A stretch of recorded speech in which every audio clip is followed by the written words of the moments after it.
a quienes animaron en el foro anterior, ¿verdad? Que no se les olvide hacer el video respectivo para su animación. Y bueno, vamos a continuar con este trayecto que hemos construido en contemporánea, que tiene que ver con la ilustración, sus herederos y sus críticos, ¿verdad? Eh, ya habíamos empezado con un primer mojón que es Adorno y Horkheimer, ¿verdad? En la industria cultural, digamos, la tradición de la crítica de la Escuela de Frankfurt. Y ahora vamos, bueno, y esta es una sección, ¿verdad? Eh, que continúa con este texto de Molina Petit, con el texto de Lyotard, ¿verdad? La cuestión postmoderna, y con Achille Mbembe, ¿verdad? Con la crítica de la razón negra. Eh, entonces, hoy yo voy a intervenir eh, con esta lectura de Molina Petit, que aunque no es, no es de las, ¿cómo decirlo?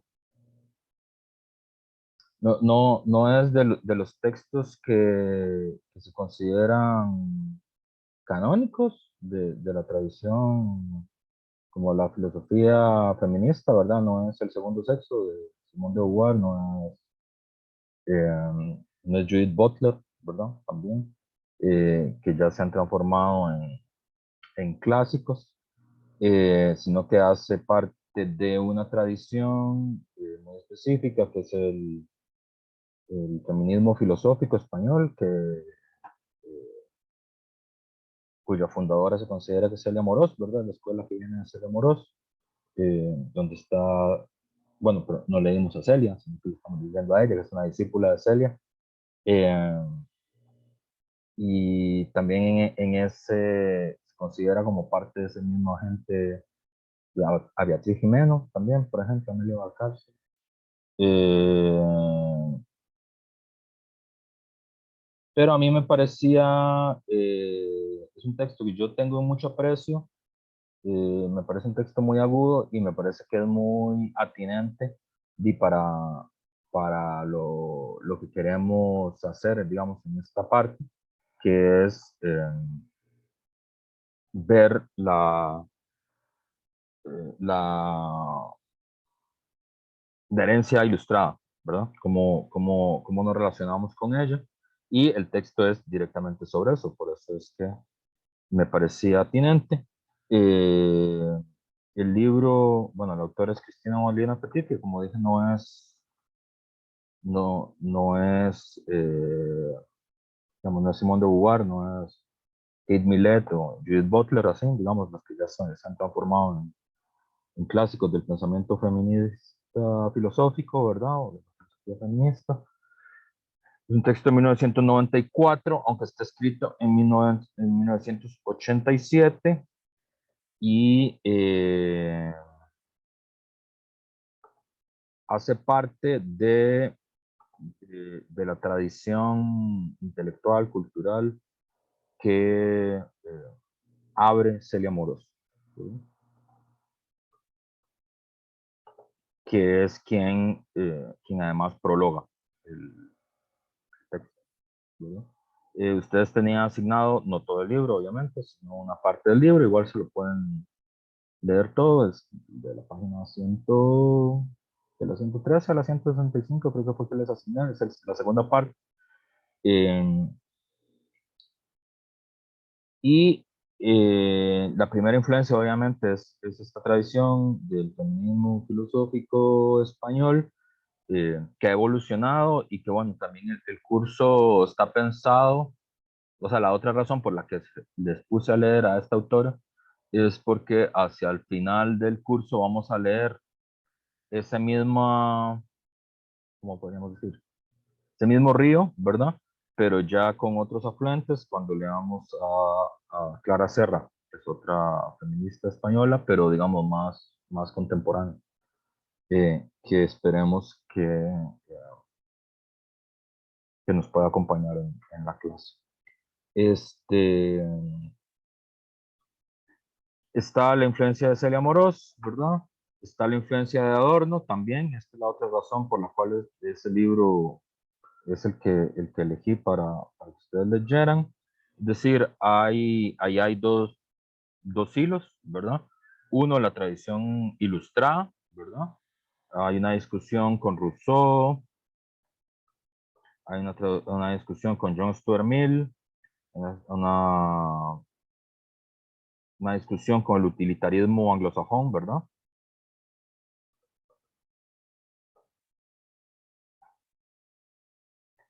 Sobre todo con Bentham.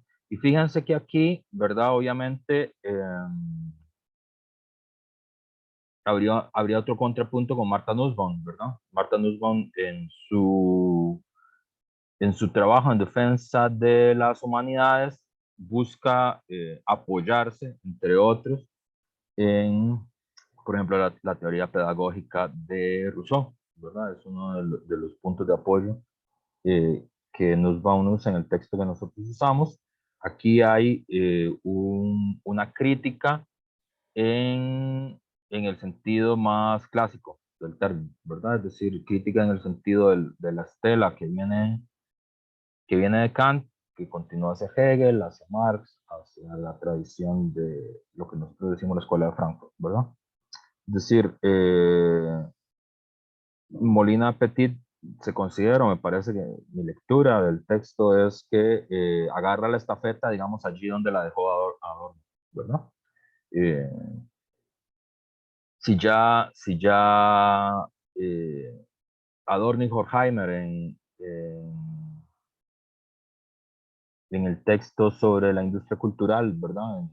La industria cultural como ilustración de masas, habían establecido una primera crítica a la relación filosofía-mito, ¿verdad? Y la advertencia de lo que regresa como reprimido en el momento de la ilustración moderna, ¿verdad? En su momento de razón instrumental, en su momento de personalidad autoritaria, en su momento eh, de positividad, va a decir Marcuse, ¿verdad? De unidimensionalidad, de hombre unidimensional. Marcuse no lo leímos, pero bueno, es otro autor que es lamentable no haberlo leído, pero bueno, no se puede poner todo en un curso de contemporáneo. Este, Molina Petit agarra la estafeta allí donde, digamos, donde lo dejó Adorno, ¿verdad? Entonces, hay un esfuerzo de criticar la razón ilustrada, ¿verdad? Que ya este es el trabajo que habían hecho la Escuela de Frankfurt, eh, en su impostación patriarcal. Este es el esfuerzo que hace. Es la crítica de la razón ilustrada en su impostación patriarcal. Aquí creo que habría que hacer dos cosas, decir dos cosas más sobre las autoras, eh, que ocuparía una intervención un poco más larga, y que creo que lamentablemente no hay un espacio para discutir este tipo de problemas en la escuela, que tiene que ver con dos cosas. Uno, con, con la evidente y notable influencia de la filosofía española e iberoamericana en nosotros mismos, ¿verdad? Creo que hay una discusión bastante obvia que tiene que ver o sea, la otra razón por la que me parece importante estudiar a Celia Amorós, a Molina Petita, a esta tradición del feminismo filosófico español, es por una cosa que, bueno, que yo considero que es obvia, que es el peso que tiene la filosofía española en general en nosotros, ¿verdad? Como, digamos, como personas costarricenses que están estudiando filosofía en Costa Rica, ¿verdad? Es decir, la, la formación institucional y la formación cultural de de la Escuela de Filosofía como tal está anclada en personas que son hispano-costarricenses, ¿verdad? Españoles que se nacionalizaron costarricenses, como Láscaris, como Teodoro Larte, ¿verdad? Para decir dos, o personas que construyeron su formación filosófica abrevando las fuentes españolas, ¿verdad? Como Luis Barahona Jiménez, como Abelardo Bonilla, como, ¿quién más está en este papel? Abelardo Bonilla, Luis Barahona Jiménez, me falta José Abdulio Cordero. Entonces es como muy obvio que hay una, una recepción, digamos, nuestra, nuestra escuela y nuestra institucionalidad filosófica está anclada en esa historia. Eh,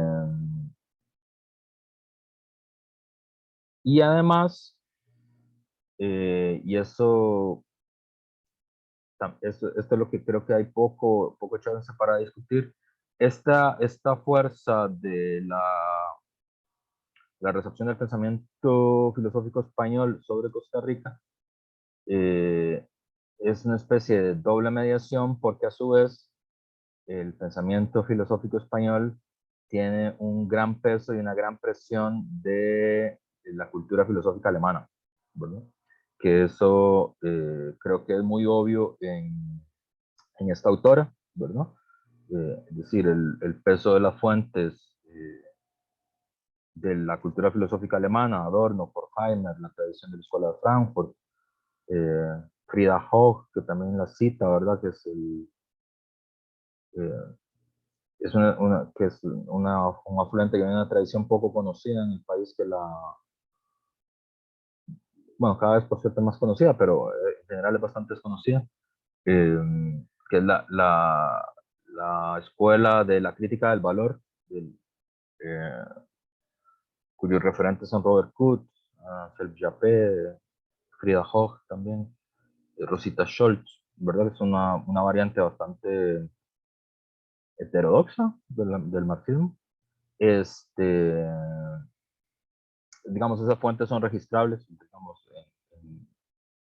en Molina Petit, ¿verdad? Entonces, ¿cómo estos ciclos de recepción van anidando, ¿verdad? Es una cosa que habría que pensar y habría que discutir, no hay chance para discutir este tipo de cosas en la escuela, pero sí yo quería dejarlo anotado, ¿verdad? Una cosa que era obvia, que es la fuerza que tiene todavía la relación lingüística con España, es muy obvia, ¿verdad? Que no es nuestro actual imperio, pero fue nuestro imperio pasado, y en ese sentido, digamos, eh, la, la relación con lo iberoamericano está ahí muy patente, eh, pero a la vez España, que es una cosa que no puede ver en esta autora, pero que puede ver en otra gente, ¿verdad?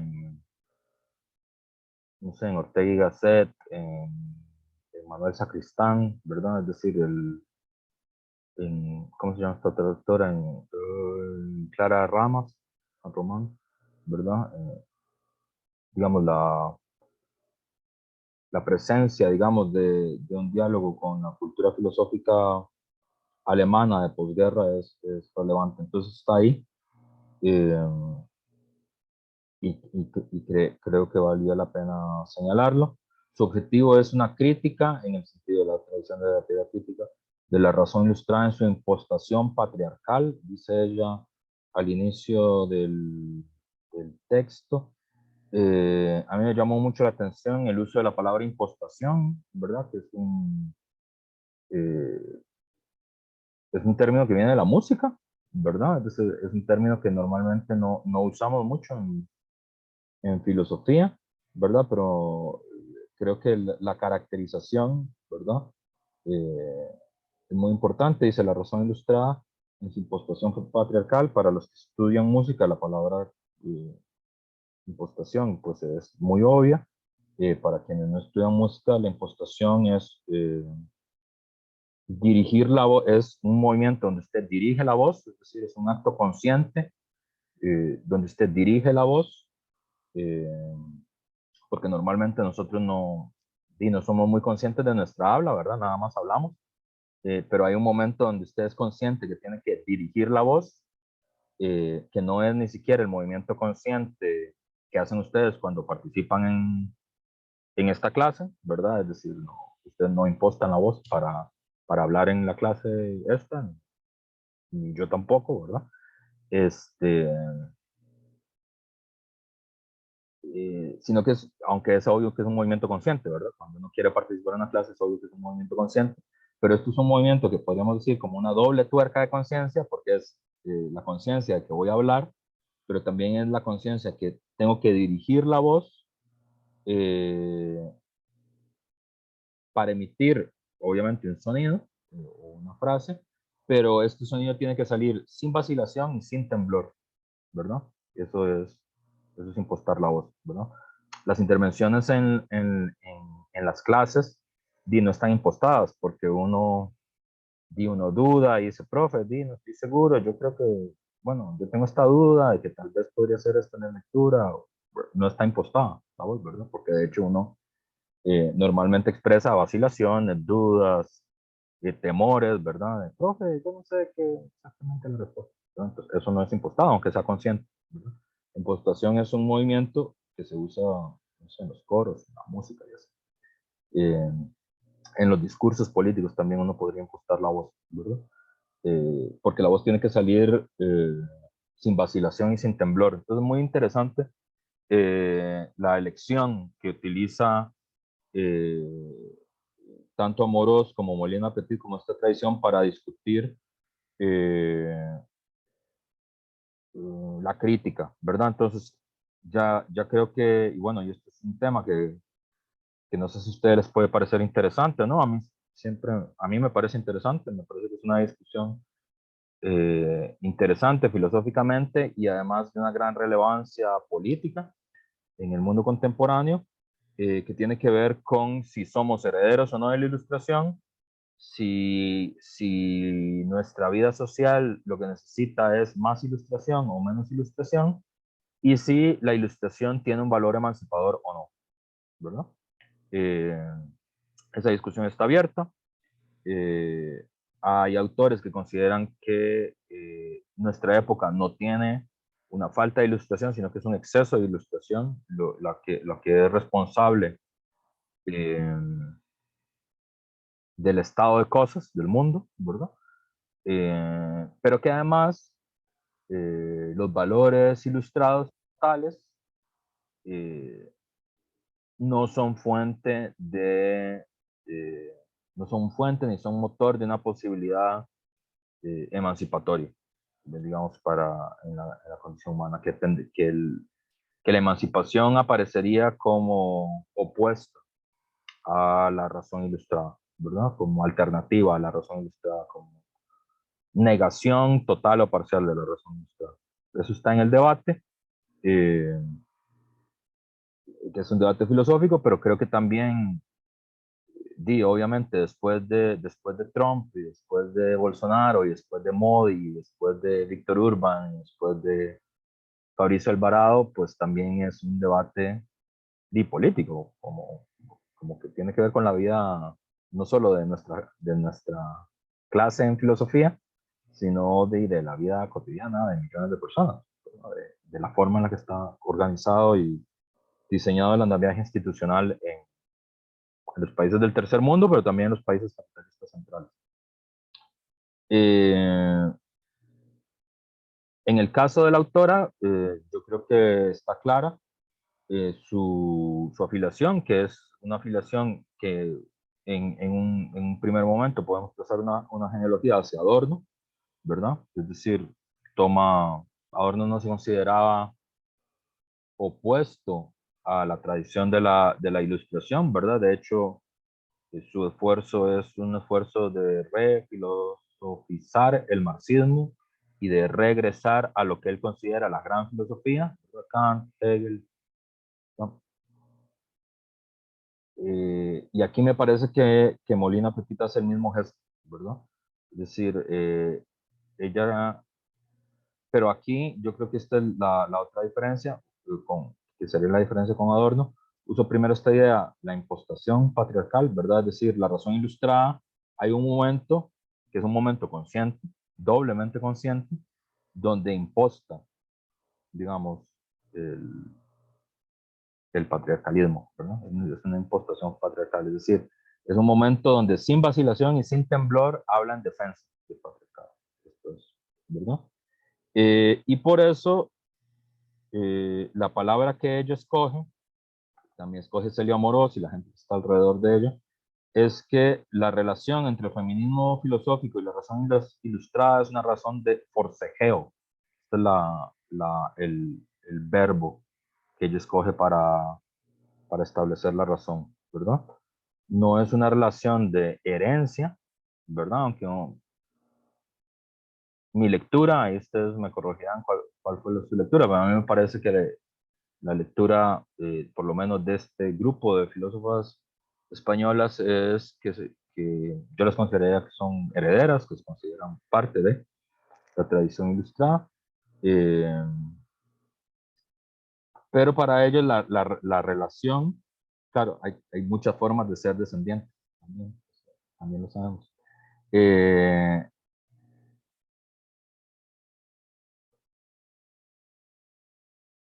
la razón ilustrada y el feminismo filosófico tienen una relación de forcejeo. Es una, es una imagen,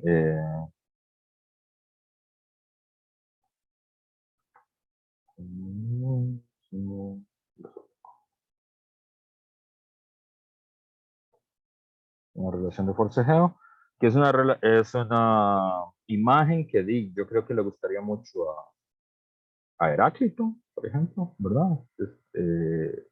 Porque es una relación que quiere decir, eh, bueno, yo no sé si ustedes han tenido algún forcejeo en su vida, ¿verdad? Puede ser que sí, probablemente.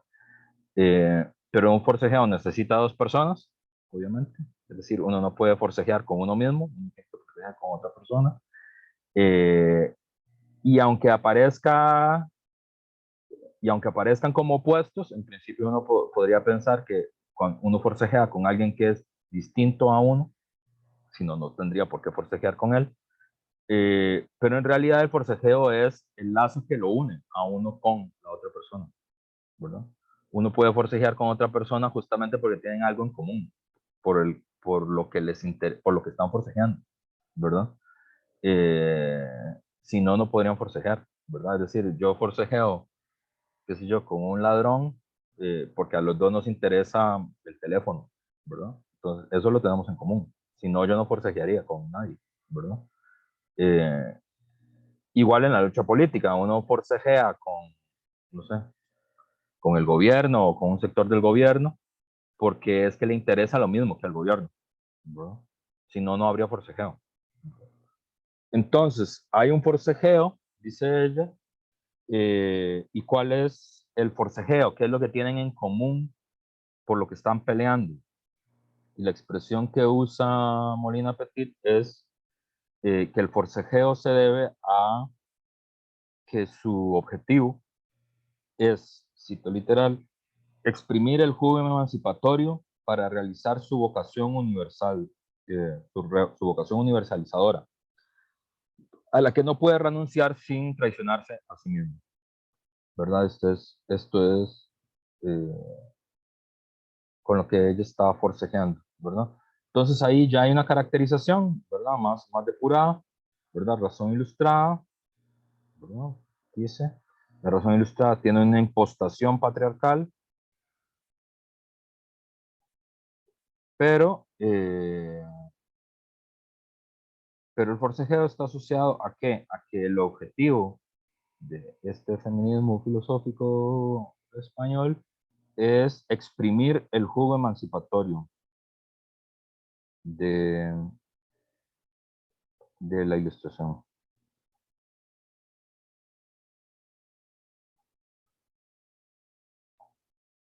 ¿verdad? Eso es el forcejeo. A mí me hace mucha gracia estas imágenes que ella decide utilizar, ¿verdad? Primero porque, bueno, me parece que esa metáfora confirma mi lectura, ¿verdad? De la autora, en el sentido de que tanto Moros como Molina Petit, como de Jimeno, como toda esta generación, ve, ve en la ilustración un proyecto emancipatorio y le parece bien y está conectado con eso. La ilustración trae eh, una promesa de emancipación, ¿verdad? Pero la metáfora que elige es, y ahí está el forcejeo, es exprimir el jugo, ¿verdad? Que es muy interesante también porque eso quiere decir, como ustedes han hecho jugos en su vida, ¿verdad? Es decir, si no hay alguien que lo haga, la naranja no produce jugo, ¿verdad? No se puede tomar. O sea, alguien tiene que ponerse a apretar la naranja para que salga el jugo, ¿verdad? O apretar el limón para que salga el jugo, si no, no sirve para hacer jugo, ¿verdad? Entonces, una relación activa, una relación de forcejeo, una relación que implica una fuerza, una batalla, un apriete, ¿verdad? Eh, ¿Por qué? Porque si no, no sale el jugo, ¿verdad? No sale lo que tiene de valioso para la emancipación, ¿verdad? Que es lo que a ellas les interesa. Eh, ¿Y ese jugo cuál es? El jugo es que la ilustración tiene una vocación universalizadora y no puede renunciar a ella, ¿verdad? Salvo que se traicione a sí mismo, es decir, que deje de ser ilustración, que regrese a ser pensamiento mágico y pensamiento mítico. No tiene forma de renunciar a esa vocación universalizadora, ¿verdad? Que es universal, esta vocación universal, ¿verdad? Vocación universal, sí. Que como habíamos dicho es lo que lo habíamos discutido en la clase anterior cuando hablábamos de Badiou y hablábamos de Kant, eh, que es, ¿verdad? Que es el Platón de Kant y el Platón de Badiou, ¿verdad? Que es la parte explosiva del platonismo, ¿verdad? Es decir, efectivamente uno podría hacer una lectura de Platón a lo Popper, ¿verdad? Es decir, si uno tiene poco amor por uno mismo, pero bueno, uno podría hacer esa lectura, ¿verdad? La de la sociedad abierta y sus enemigos, eh, que es, no sé, esa idea de que Platón en realidad es Stalin, ¿verdad? Como la lectura de Popper, que es una lectura sí, cortada un poco con serrucho, ¿verdad? Pero, no, si quiere cortar con serrucho, porque eso hay que hacerlo bien, no sé. Sí, no sé. Intentando cortar un pino con una regla, pero bueno, está ahí. Pero hay otros autores, digamos, que sí señalan que la tradición elitista y tecnocrática de Occidente uno puede encontrarla eh, tal vez en Platón o en la forma en la que fue recibida el platonismo, la lectura de Salvador Giner, ¿verdad? Es decir, que en Platón está ya claramente instalado un espíritu aristocrático, digamos, que va a ser dominante. Eh, bueno, que era el sentido común del mundo griego, eso está fuera de debate, pero que va a ser clave, digamos, en la política moderna, ¿verdad? Es decir, que Platón va a llegar al mundo moderno eh, por esa vía, ¿verdad? Por la vía de la justificación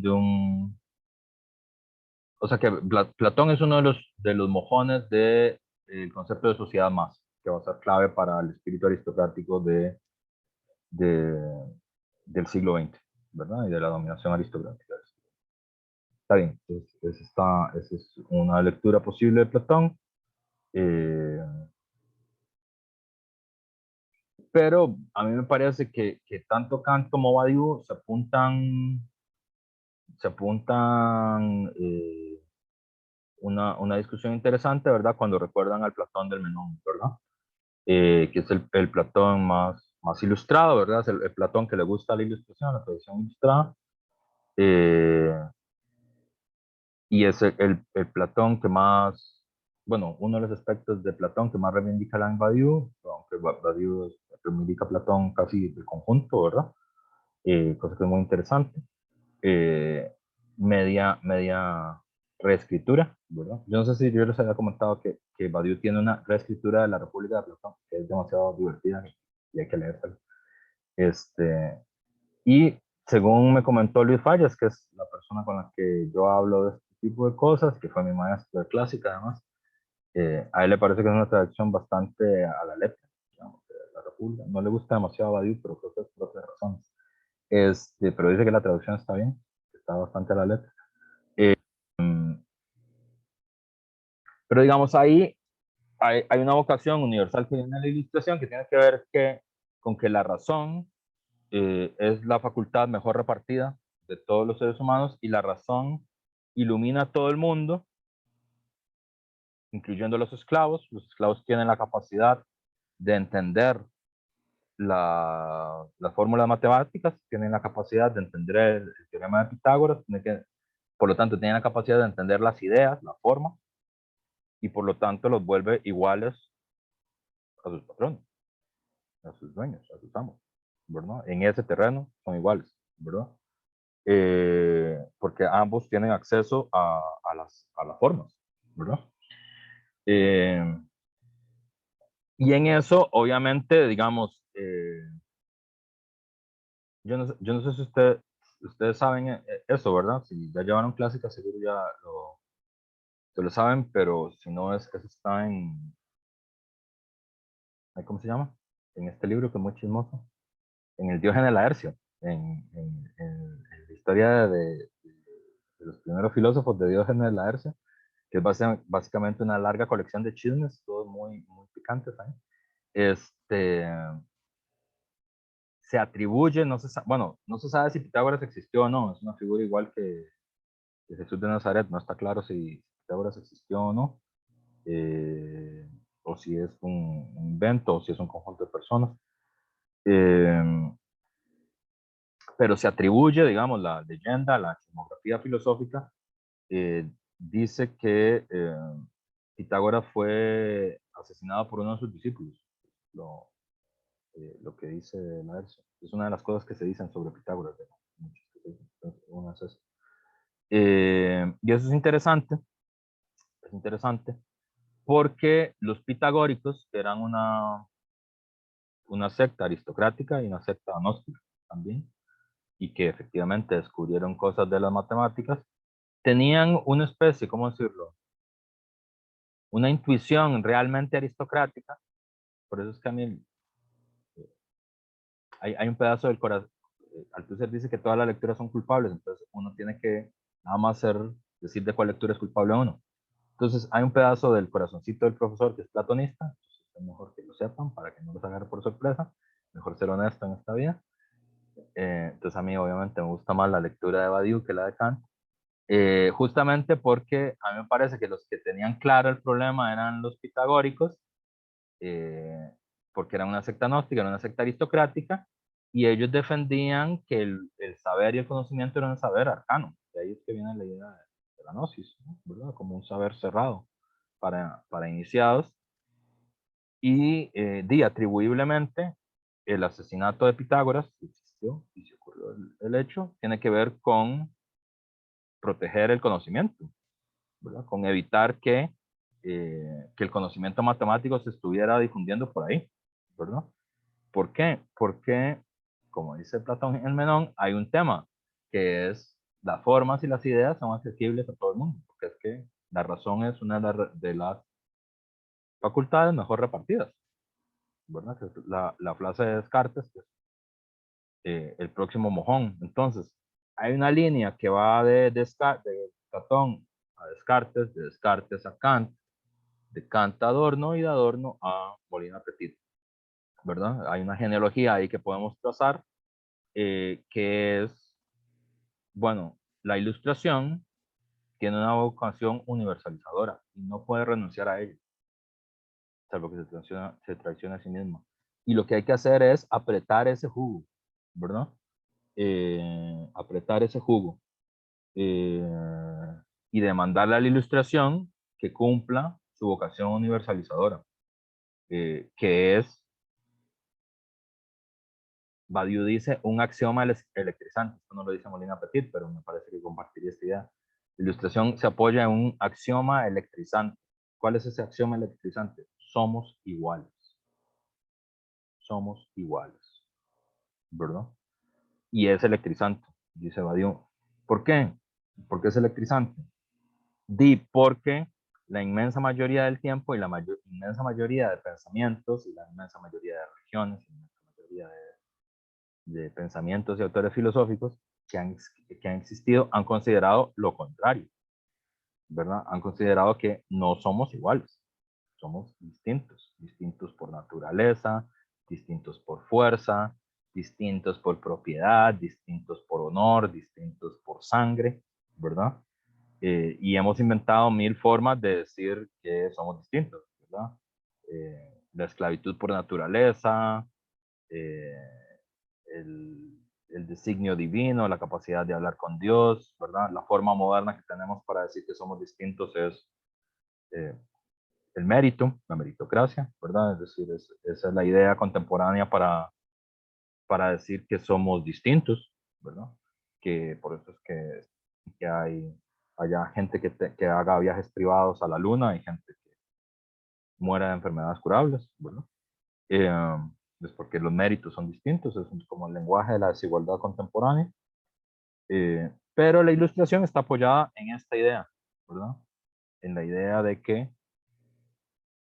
la razón ilumina a todos, por lo tanto, no hay diferencias en el acceso a la verdad, no hay diferencias en el acceso a la razón, no hay nadie, dice Kant, que alegando santidad o majestad pueda estar por fuera del tribunal de la razón, ¿verdad? Es decir, no, los reyes y los sacerdotes no tienen por qué estar por fuera de las leyes de la razón, ¿verdad? Ni tienen por qué estar eximidos de las leyes de la razón.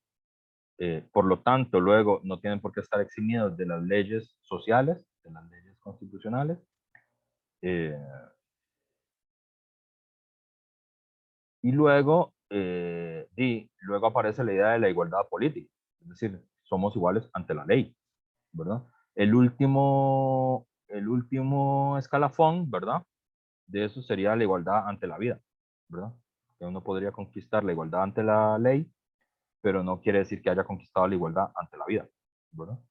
Que, bueno, que es el tema de Adorno, es el tema de Marx, es el tema del feminismo, es el tema de las luchas anticoloniales, ¿verdad? Entonces, pero eso es ya esta parte. Entonces, ella se ancla aquí, ¿verdad? Entonces, hay que exprimirle el jugo porque hay una vocación universalizadora y renunciar a esa vocación universalizadora es renunciar a sí misma. Entonces, nada. Y ahí, bueno, obviamente la consigna sería que las luces se curan con más luz, ¿verdad? En ese sentido a mí me parece, por eso es que lo decía en esta lectura, es continuidad de la tradición ilustrada, ¿verdad? Todos los feminismos son continuadores de la tradición ilustrada, no necesariamente. Eh, todos los feminismos tienen que reivindicar la razón ilustrada, me parece que no necesariamente. Eh, pero esta tradición se ancla así. Y lo que sí es que ¿cómo decirlo? El origen real, la historia real de cómo se fue desarrollando el feminismo filosófico tiene una relación con la tradición liberal. Es decir, hay un anclaje ahí con la tradición liberal que está bastante estudiado. Aquí, además, ella hace una crítica a su propia tradición, porque esa frase se le atribuye a Habermas, ¿verdad? Al Habermas que es la segunda escuela de Frankfurt, que ustedes leyeron, y que es el autor de eh, Crítica de la razón comunicativa, ¿verdad? Crítica de la razón comunicativa, que es como la que se consideró durante mucho tiempo digamos, una de las grandes críticas que estaría en continuidad con la obra de Kant y todo esto. Yo no estoy muy seguro si eso se sigue leyendo o no en filosofía y en sociología. Cuando yo estudié era un hit, ¿verdad? Y todos teníamos que ver algo con Habermas en algún momento, ¿verdad? Y había que leérselo y eso. Yo no estoy muy seguro si 20 años después ustedes todavía Habermas lo consideran un referente obligado para hacer cualquier cosa en el mundo contemporáneo. Yo creo que no, me parece por lo que los oigo hablar y por lo que los oigo citar en sus ensayos y esto. Pero bueno, esta idea de las luces se curan con más luces, es una de las frases famosas así de Hallmark, de la crítica de la razón comunicativa de Habermas. Ahí Molina Petit hace una crítica a Habermas y Adorno, dice, bueno, eso se lo atribuyen a Habermas, pero eso no es de Habermas, eso hay gente que lo dijo bastante antes que él en relación con otros aspectos. ¿Y quiénes son esas personas? Son Paulin de Varenne, que es una ilustradora francesa muy poco conocida, Mary Wollstonecraft, que esta sí tiene más prensa, y que es la tradición anglo de la ilustración, ¿verdad? Eh, que es Vindicación del Derecho de las Mujeres de 1792, que es ahí pegadito con la Revolución Francesa, y Madame de Staël, que también es poco conocida. Yo creo que en la facultad no la leemos, tal vez en literatura se lee, pero no estoy seguro. Eh, de hecho, si alguien es de literatura, me puede decir si la leen o no, porque ella es como también escritora de literatura. Una de las grandes rivales de Bonaparte, de Napoleón Bonaparte. Eh, y curiosamente se le considera dentro de la tradición del romanticismo literario. Eh, pero Molina Petit dice, bueno, esta gente lo dijo antes que Habermas, todo el mundo se le atribuye a Habermas como una gran idea, que la idea de las luces se curan con más luces, que es la apuesta de Habermas en crítica de la razón comunicativa, ¿verdad? A partir de las preocupaciones que él ve de la creciente manipulación de la esfera pública por los medios de comunicación, por la creciente dificultad. Habermas ahí tiene un punto que a mí siempre me ha parecido bueno, la verdad, interesante, eh, que él considera que la democracia necesita relaciones cara a cara. Es decir, que el valor de la democracia necesita de las relaciones cara a cara, que es a través del contacto, del habla, de la comunicación, del diálogo, eh, que puede surgir y que puede tener sentido la democracia, ¿verdad? Como proyecto. Y que hay un problema en las sociedades capitalistas modernas, que es que casi no tenemos relaciones cara a cara, ¿verdad? Es decir, son las relaciones, que es lo que dice la primera escuela, nuestras relaciones son relaciones instrumentales, ¿verdad? Es decir, nosotros no hablamos con la gente, ¿verdad? Nosotros tenemos relaciones instrumentales con las personas. Es decir, le hablamos al señor del bus no porque nos interese el bus o el funcionamiento de los buses, sino porque ocupamos que nos lleve a la U, ¿verdad? Es la única razón por la que le hablamos, si no, no le hablaríamos, ¿verdad? Eh, o qué sé yo, le hablamos a la señora de becas porque ocupamos que nos salga la plata de la beca, si no, no teníamos ninguna razón para hablarle, ¿verdad? Y nos interesa hablarle solo en función de que cumpla sus labores de instrumento, es decir, que nos depositen la beca. Entonces no tenemos muy pocas relaciones cara a cara, eh, y las que tenemos aparecen mediadas por el mercado, ¿verdad? Es decir, tenemos relaciones cara a cara cuando vamos a un concierto, pero vamos a un concierto porque pagamos para ir al concierto, ¿verdad? Entonces estamos consumiendo un producto cultural, ¿verdad? Entonces, en las grandes ciudades, el proceso de destrucción de los parques, de las plazas, el proceso de destrucción por la vía del abandono estatal y de la degradación social, digamos, del control por la vía del narcomenudeo y de la delincuencialidad, Los 80, el tema de la delincuencialidad fue un tema muy fuerte y fue muy intenso en toda Europa, en todos Estados Unidos. En América Latina también, pero menos porque todavía había dictaduras, entonces había como otros temas que eran más importantes en el momento. La desaparición de los espacios públicos, de las plazas, de los parques, de los lugares donde la gente se puede reunir y hablarse sin intermediación de la razón instrumental y de la intermediación del mercado, era un debilitamiento general de las capacidades de la democracia. Entonces esa es la preocupación de él, y a mí me parece que tiene un punto, la verdad. Es decir, no como para que se le considere tan como se le consideraba en la época que yo estudiaba, pero sí, sí tiene un punto, parece. Que es efectivamente eh, y que la democracia necesita relaciones cara a cara, que no las puede sustituir ni la tele, ni la radio, ni los likes de Facebook, ni mandar un correo, ¿verdad? Es decir, usted tiene que reunirse y hablar con la gente y lidiar con la gente y discutir y argumentar, ¿verdad? Y, y lo peor de todo es que después de eso, a diferencia del mercado, usted no va a quedar satisfecho, porque sí, así es la democracia. Es decir, una buena decisión democrática deja a todo el mundo enojado por algo, ¿verdad? Eh, y es una buena decisión democrática. Y sin embargo, todos salimos enojados, porque no es exactamente lo que nosotros queríamos que sucediera, ¿verdad? A diferencia del mercado, donde uno siempre queda satisfecho porque siempre ocurre lo que uno quiere que ocurra, siempre y cuando usted tenga la plata para pagarlo, obviamente. Si no tiene la plata para pagarlo, no puede ni siquiera acceder. Entonces, ella está preocupada por eso, pero dice que ese fracaso, digamos, oponiéndose a una cierta lectura romántica de la misma escuela de Frankfurt, de Adorno, de Benjamin, pero también con una, digamos, el proceso que ya hoy nosotros vimos con Fabricio Alvarado y con Trump y con toda esta gente, con Bolsonaro,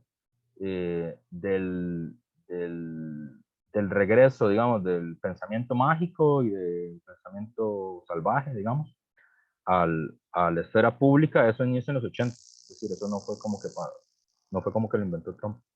Eso lleva 40 años construyéndose y eso. Eh, digamos, es la primera vez que tienen triunfos electorales tan contundentes como los que han tenido. Pero eso desde los años 80 está muy, muy estudiado, muy detectado, que ha empezado a surgir. Habermas está preocupado por eso, ¿verdad?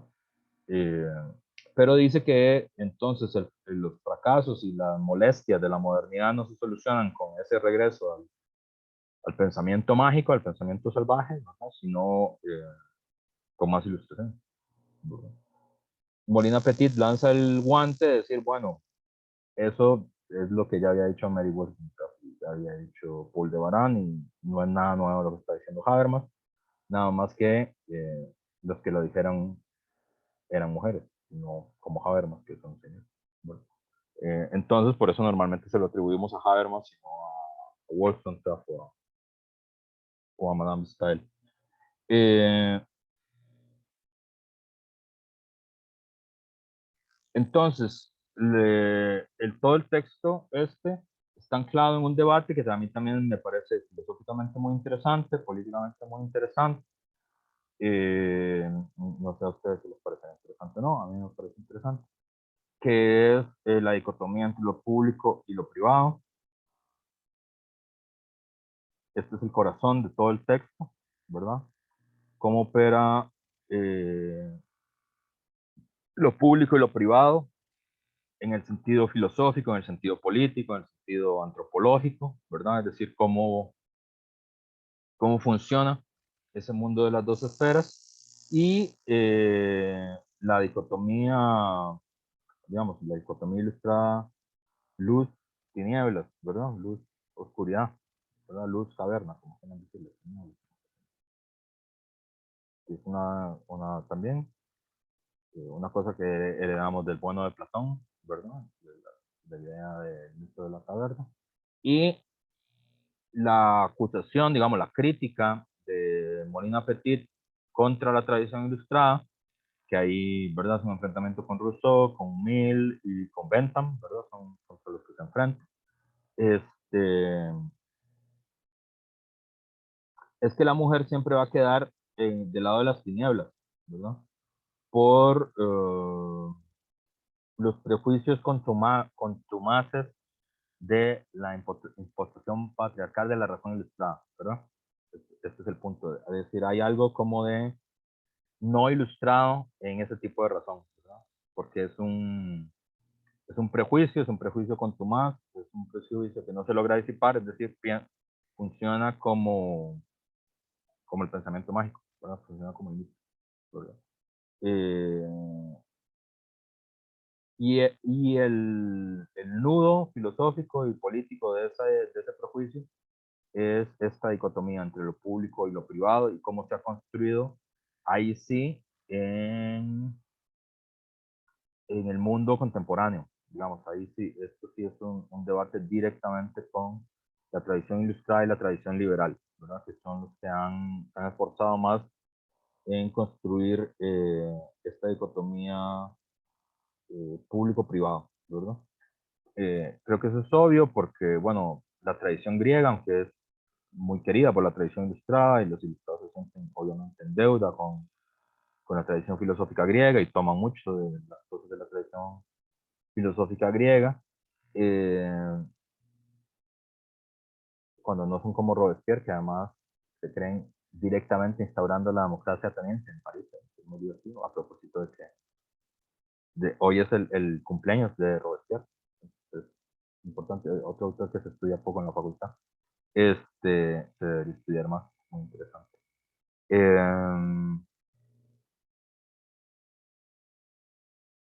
Digamos, en el mundo griego, el mundo de lo privado es el mundo de la privación, ¿verdad? Es decir, eh, es un mundo lo privado tiene una connotación completamente negativa. Es un lugar de privación total del reconocimiento y de los derechos, ¿verdad? Eso está, no sé si es muy claro. Es importante comprender, digamos, de la cultura griega, ¿verdad? Es decir, el mundo de lo privado es un mundo del no reconocimiento, y no solo de no reconocimiento, sino de ausencia de derechos, ¿verdad? Es el mundo de los esclavos domésticos, ¿verdad? Este, y el mundo de lo privado en general sí, no solo es que tiene menor cuantía, sino que es despreciable, ¿verdad? Ustedes saben eh, que esta palabra idiota, ¿verdad? Que es un insulto que quedó hasta nuestros días. Eh, Eso es o sea, el origen etimológico es jardín, ¿verdad? Eh, que es un idiota, es alguien que solo se preocupa de su casa, de su jardín, como su entorno privado inmediato, y que no se preocupa de la polis, ¿verdad? De la comunidad, de aquello que nos hace auténticamente humanos, ¿verdad? Es aquella cosa que no son ni los designios de los dioses, ni la sangre, ni la fuerza, y que es aquello que permite sacar las virtudes que están inscritas en nosotros, en nuestra esencia, ¿verdad? Y eso es la polis, ¿verdad? Y quien no se ocupa de las cosas de la polis, sí, es un idiota, es alguien que solo se ocupa de su jardín, ¿verdad? No se ocupa de nada más. Entonces, o sea, es ausencia de derechos y ausencia de reconocimiento y es despreciable. Ya, se acabó, ¿verdad? O sea, la vida real es la vida de la polis. Es preferible la muerte a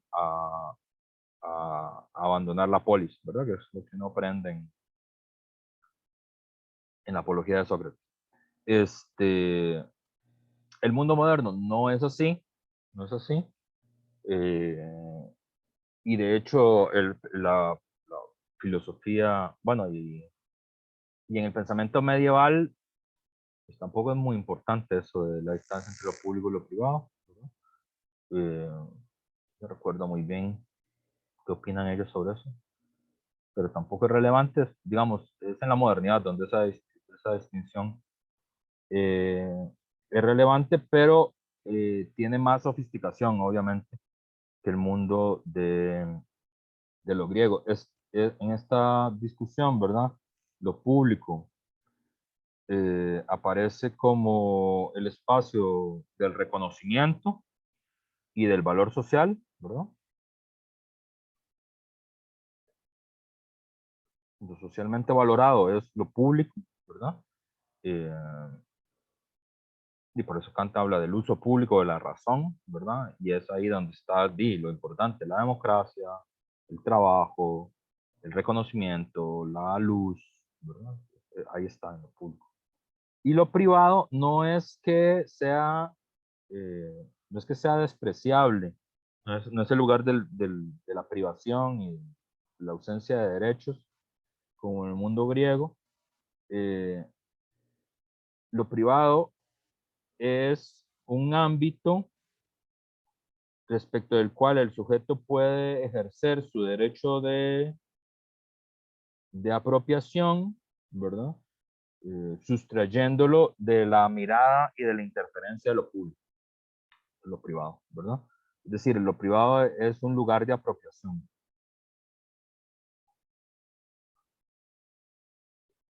Y es un lugar donde además hemos construido ese espacio como un derecho de los sujetos, ¿verdad?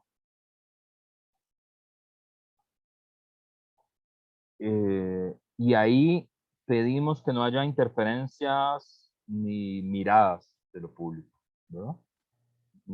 Que no haya miradas y que no haya interferencias,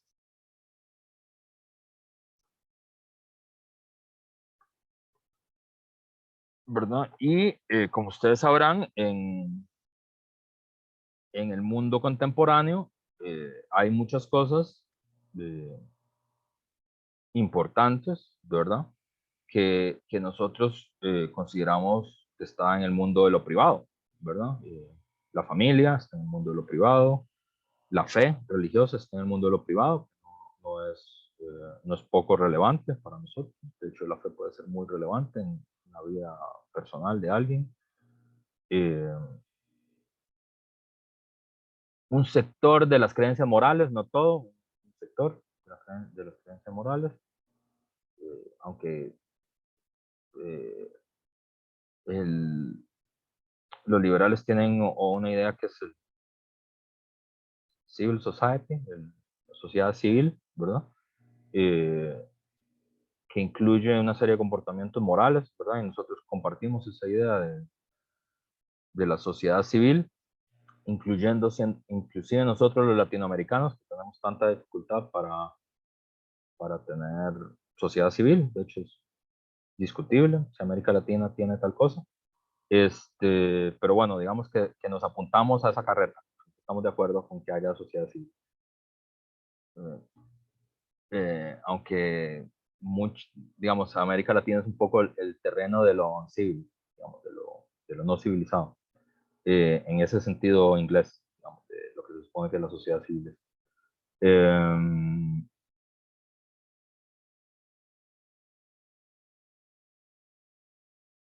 la fe, las creencias, los gustos personales, ¿verdad?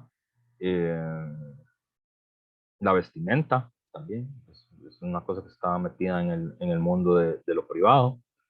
La crianza de los niños, ¿verdad? Entonces, no, no es un lugar de puro despojo, digamos, es un lugar importante para nosotros. Es un lugar de apropiación, es un lugar performativo, es un lugar que tiene derechos también, ¿verdad? Y es un lugar que hemos aceptado que no, que el público no se meta en en ese aspecto, ¿verdad? Creo que bueno, para ustedes no estoy muy seguro cuál será su experiencia personal, pero para la historia de la humanidad es muy importante porque relajó, así sea parcialmente, la presión de la fe religiosa sobre, sobre las personas, de la fe del Estado, ¿verdad? la fe mayoritaria, ¿verdad? De las comunidades. Se supone que en esa materia la gente no debería ser molestada por el Estado ni por los funcionarios del Estado. Ahora, lo que sí introduce Molina Petit es que está claro que lo privado es socialmente menos importante. No es como en el mundo griego, es un lugar de apropiación, es un lugar de derechos, es un lugar que respetamos, inclusive legal, hay prohibiciones legales para introducirse en el mundo de lo privado, pero es socialmente menos importante. El punto de Molina Petit es que la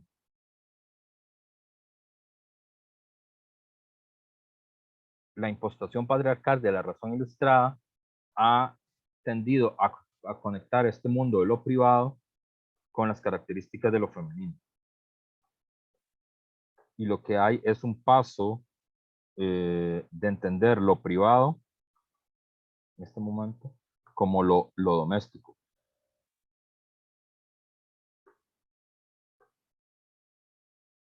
Bueno, este es el paso, ¿verdad? Esta es la impostación. Un movimiento que construye las dos esferas, lo público y lo privado, donde lo socialmente relevante cae del lado de lo público, lo privado tiene un lugar que es importante, que es conocido, pero que todo el mundo está claro que es socialmente menos relevante que el mundo de lo público.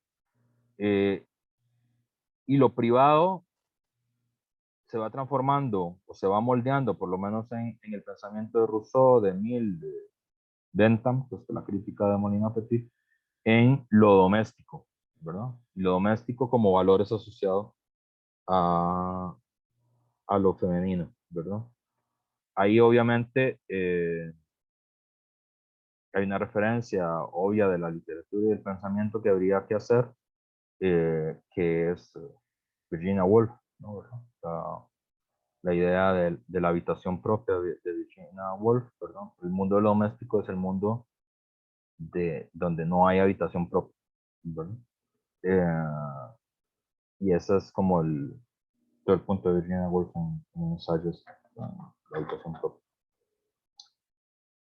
Entonces, eh, Molina Petit, en el trabajo que estamos estudiando, va a avanzar en lo que podríamos llamar la crítica feminista a la dicotomía de las dos esferas. Ese es el, el punto que ella quiere diseñar.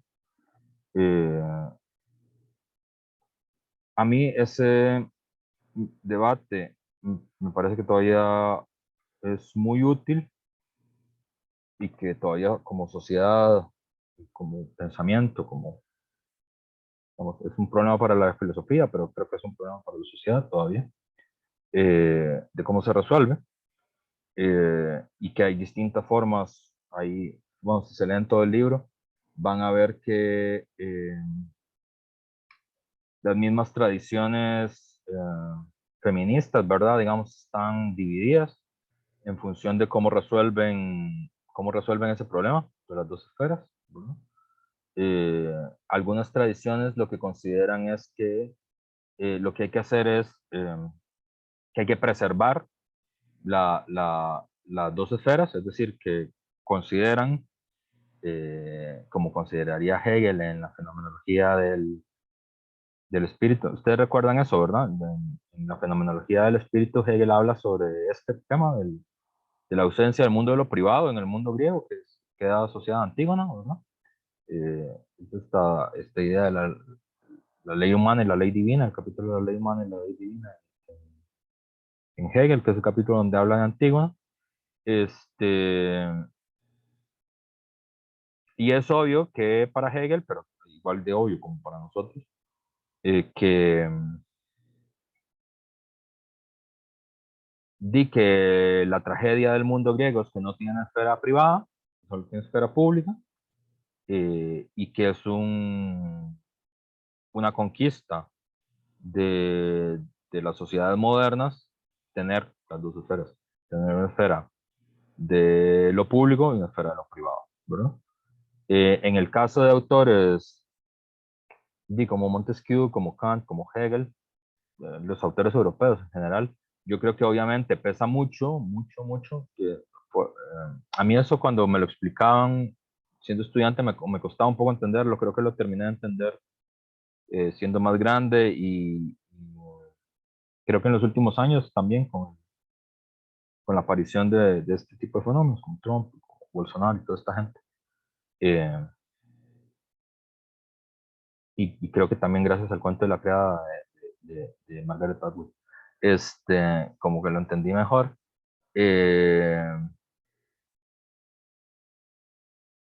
no, y estudiando la Revolución Inglesa también. Digamos, los europeos, este rollo de las religiones del Estado y estados que tienen fe, fue un rollo muy intenso, ¿no? Es decir, guerrearon como por 300 años, por eso. Quedaron, digamos, los estados quedaban devastados por por lo que se llamó las guerras de religión, ¿verdad? Es decir, las sociedades quedaban agotadas por ese enfrentamiento. Entonces, eh, Montesquieu, que es otro ilustrado, ¿verdad?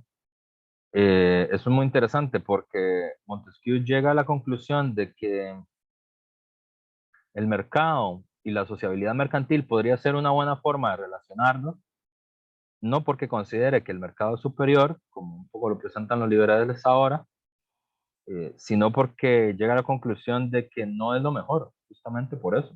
Es decir, que una sociabilidad elemental, rebajada, sencilla, como las relaciones mercantiles, sería mejor después de que la sociedad queda agotada de las pasiones políticas, de las pasiones religiosas, y que no estaría mal que después de tantos años de guerras de religión y de guerras de sucesión, pues que las sociedades se dieran una pausa y tuvieran una sociabilidad basada en el mercado, ¿verdad? Pero no es porque le parezca que el mercado sea la gran cosa, es lo contrario, ¿verdad? Que es muy poca cosa, digamos que está muy por debajo de la antropología profunda de los seres humanos, ¿verdad? Pero le parece un descanso, ¿verdad? Frente a la presión de los estados, frente a la presión de los estados con fe religiosa, ¿verdad? Entonces, efectivamente, para la cultura ilustrada europea, eh, para la cultura liberal europea, es una conquista, la, la construcción de dos esferas distintas, ¿verdad? Eh, bueno, hay un filón, un talante, una línea, digamos, del pensamiento feminista filosófico que lo que considera es, esa es una conquista, lo que pasa es que hay que permitir el acceso y el ascenso de las mujeres a la esfera de lo público, ¿verdad? Incorporándolos al mundo de la política, del trabajo, del reconocimiento, ¿verdad? Que es creo que probablemente el filón que más impacto ha tenido en la vida social, ¿verdad? Eh, Hay otra tradición que considera que lo que hay que hacer es disolver las dos esferas, que no considera que sea una victoria ni un progreso. La distinción entre lo público y lo privado, y que esa distinción es una distinción artificialmente producida por estados de clase, eh, y que lo que hay que hacer es disolver esa esfera, la esfera de lo público y la esfera de lo privado, que es la tradición más feminista socialista, ¿verdad? La tradición como más del feminismo apoyado en Marx y Engels. Y hay otra tradición que considera que lo que hay que hacer es una especie de revolución cultural donde la clave estaría en que los valores que nosotros asociamos a la esfera de lo privado y que son valores eh, inferiorizados, digamos, valores que no se consideran tan importantes como los valores que se necesitan para la esfera pública, ¿verdad? Porque en la esfera pública está la competencia, el valor, la energía, ese tipo de cosas, ¿verdad? La valentía, ¿verdad? Que es como los valores que están asociados al mercado y a la política y a la guerra, ¿verdad? Eh, y que los valores que están asociados al mundo de lo privado, ¿verdad? El cuidado, el apoyo, el cariño, eh, la compasión, la sensibilidad, ¿verdad? Que son los valores como que aparecen en la esfera privada, eh, se empiecen a transformar en valores positivos, cargados de manera positiva, ¿verdad? Que sean esos los valores deseables del mundo de lo social, no el otro, ¿verdad? Es, sí, como una especie de revolución cultural, sería la idea, ¿verdad? Nada más que es como ponerle esfera al revés, ¿verdad? Como de cabeza. Entonces hay distintas formas de entender el problema, es decir, una que lo considera un éxito, digamos, una conquista, ¿verdad? Y lo que habría que hacer es demandar el ascenso de las mujeres al mundo de lo público. Otra que considera que el problema es la dicotomía, ¿verdad? Entre lo público y lo privado. Eh, y otra que considera que el problema son las cargas valorativas de las esferas, ¿verdad? Que tendríamos a valorar los valores necesarios para el mundo de lo público, pero deberíamos valorar como fundamentales para la sociedad los valores asociados al mundo de lo privado. Entonces, la mirada. En forma súper resumida, ¿verdad? Obviamente, Molina Petit desarrolla más profundamente que yo lo que estamos viendo en el curso. Pero esta dicotomía, ¿verdad? Para ella tiene que ser criticada, eh, sobre todo porque esta dicotomía que hemos construido en el mundo contemporáneo, la dicotomía de lo público y lo privado, de lo público como lo socialmente valorado y lo privado como un lugar que es valioso, pero no tan valioso como el mundo de lo público, eh, tiene un primer problema, que es un problema que curiosamente Molina Petit dice, el que lo detecta es Nietzsche, y eso es vacilón, digamos. Yo ahí no esperaba ese punto de apoyo, pero bueno, ella dice, es Nietzsche el que se da cuenta de eso, que es que en el ámbito de lo privado, las relaciones no están reguladas por condiciones de justicia. Esa es la diferencia con el mundo de lo público. En el mundo de lo público, las relaciones están reguladas en un ámbito donde lo importante es la justicia, ¿verdad? Eh, y para que haya justicia y para que la justicia tenga sentido, tiene que haber, esta es palabra nietzscheana, tiene que haber equipotencia, ¿verdad? La justicia solo tiene sentido entre aquellos que son equipotentes, entre aquellos que tienen una potencia parecida, similar, ¿verdad? Y por eso es que ahí puede haber justicia. Y en el ámbito de lo público demandamos justicia, ¿verdad? Porque allí es donde nuestra potencia se realiza. Y es una potencia más o menos parecida a la de los demás, ¿verdad? Pero en el ámbito de lo privado no es la justicia lo que impera, sino que de la vida privada lo que se espera es que impere la vida buena, no es la justicia, sino es la vida buena, lo que es importante en el mundo de lo privado, ¿verdad? Y en esta idea no hay justicia, ¿verdad? Porque no, en el ámbito de lo privado no hay equipotencia, no son potencias similares las que aparecen en el mundo de lo privado, sino que son potencias distintas y ahí lo importante no es la justicia, sino la vida buena. La lectura nietzscheana y Molina Petit se apoya en esta mirada de Nietzsche para decir, bueno, aquí hay una crítica que el feminismo filosófico tendría que tomar sobre la dicotomía de las dos esferas, tal como lo hemos construido en las sociedades contemporáneas, ¿verdad? Eh,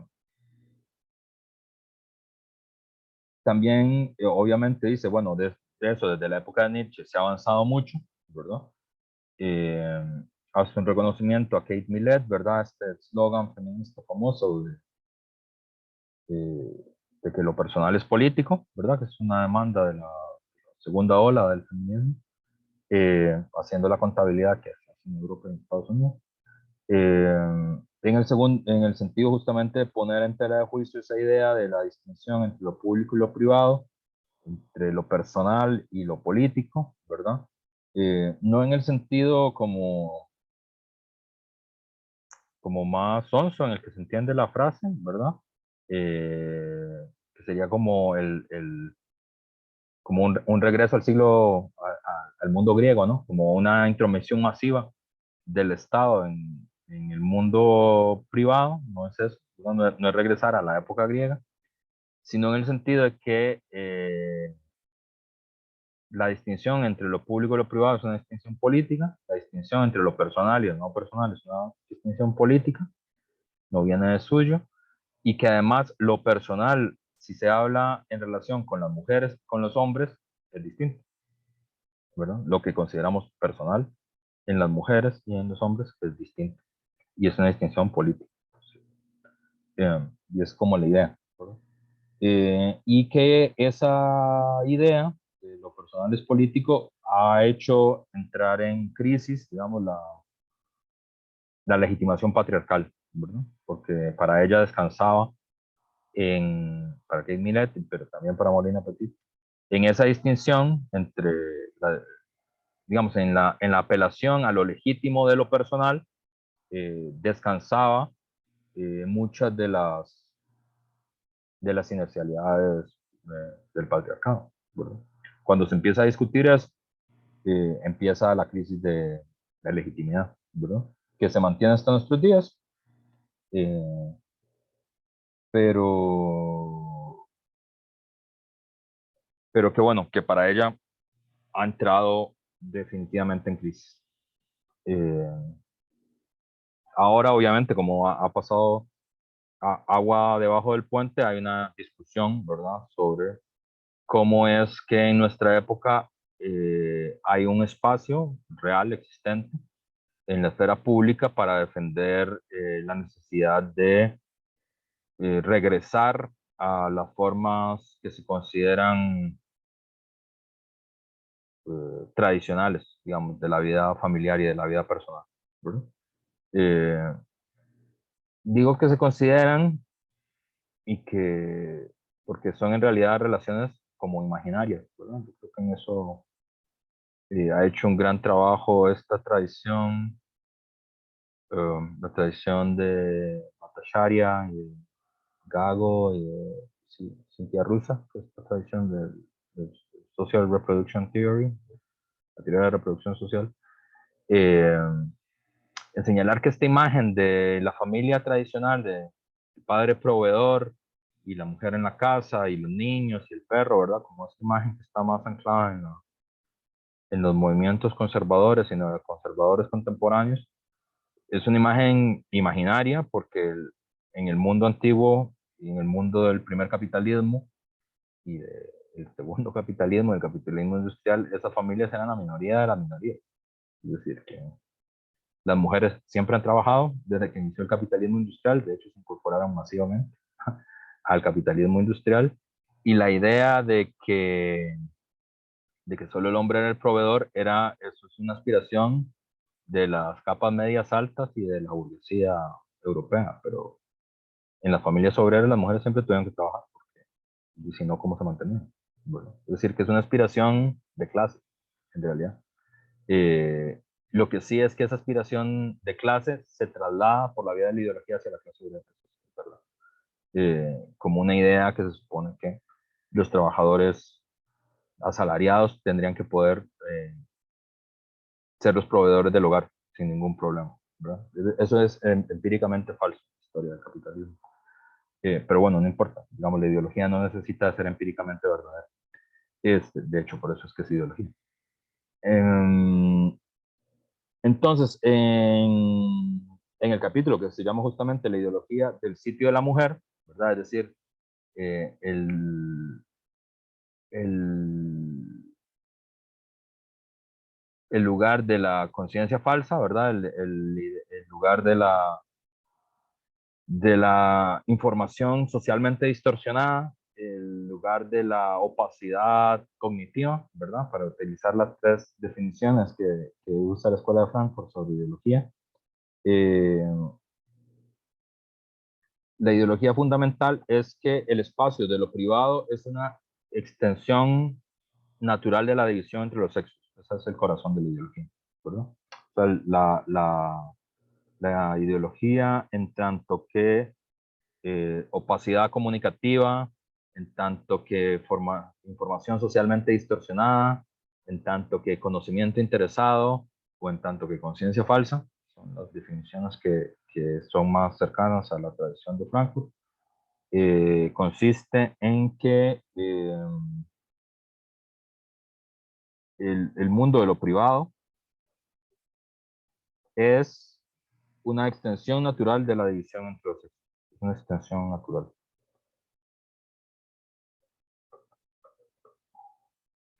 Que esto,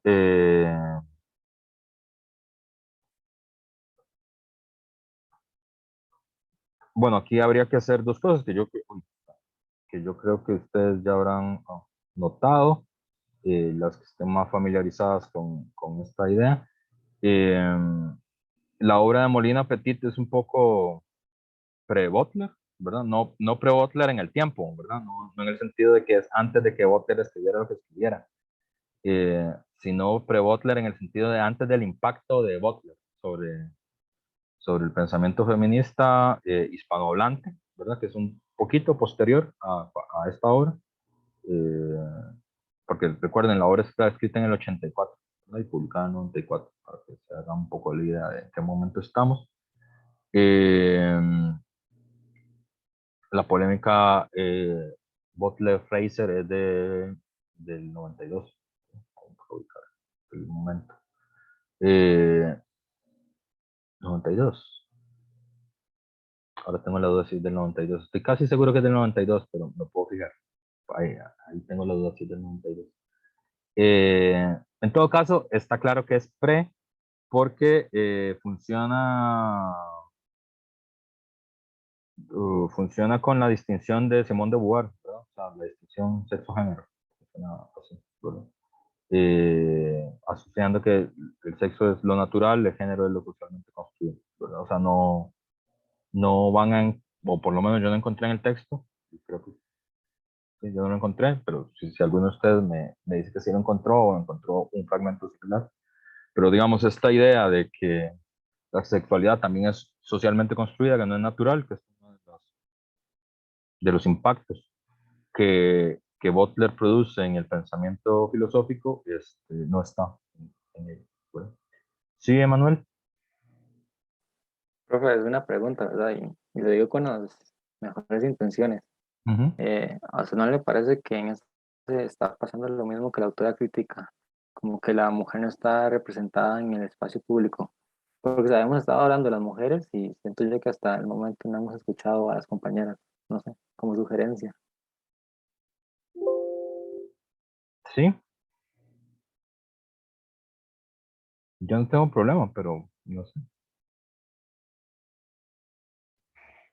Perdón. Bueno, no sé las demás porque no puedo hablar por las demás, pero más que nada creo que el profe ha explicado un poco más, como a contexto más que nada del texto, valga la palabra, pero sí, más que nada creo que por eso, o por lo menos yo no he intervenido tampoco. Y quería hacerlo en un principio si el profe como que daba ese paso, ¿da? Pero no he visto como, o al menos yo no he visto ahorita la necesidad de, por lo mismo, porque es más que nada quizás por el contexto y por algunas cosas. De hecho, muchas veces sí me recordó a Butler y justo ahora que lo menciona, y estaba pensando en la autora porque no me acordaba el nombre, pero creo que no, más que nada yo creo que por cómo se ha construido, o como el profesor construyó la clase, digamos, porque sí, todo ha sido más que nada como explicando un poco más y contextualizando todo y dando un poquito más de amplitud a los conceptos. Entonces yo no lo he visto necesario.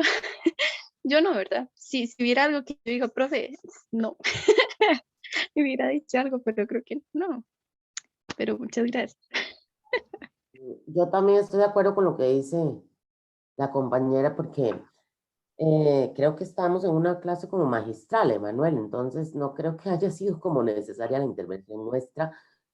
Estamos como entendiendo el texto y no es como participativo el asunto, pues hasta el momento yo no lo he sentido así. Y creo que por eso es que todas y todos hemos estado pues más bien escuchando lo que tiene que decir Roberto, ¿verdad? Habrá tiempo para participar, supongo, luego, ¿verdad? Sobre el texto, o algún otro texto. Sí, yo más que todo lo decía como sugerencia, ¿verdad?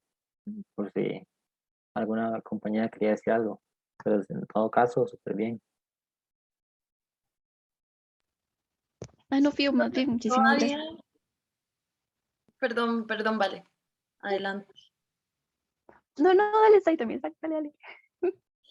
No, que había leído un artículo que hablaba sobre la mujer en la academia y en las clases también, que es un espacio pues público, podría decirse, que lo que sucede es que generalmente los hombres se sienten empoderados para hablar y las mujeres más cohibidas, pero también es un asunto de que tiene que ver con el posicionamiento en el espacio público y con la certidumbre que generalmente, o bueno, no la incertidumbre, pero la dificultad que a veces encuentran las mujeres para que se haga escuchar su voz. No sé si me explico. Generalmente se le cuestiona mucho más su conocimiento que a los hombres y este artículo hablaba que es una discriminación de género, no porque no posean el conocimiento, sino porque es un asunto más bien de discriminación.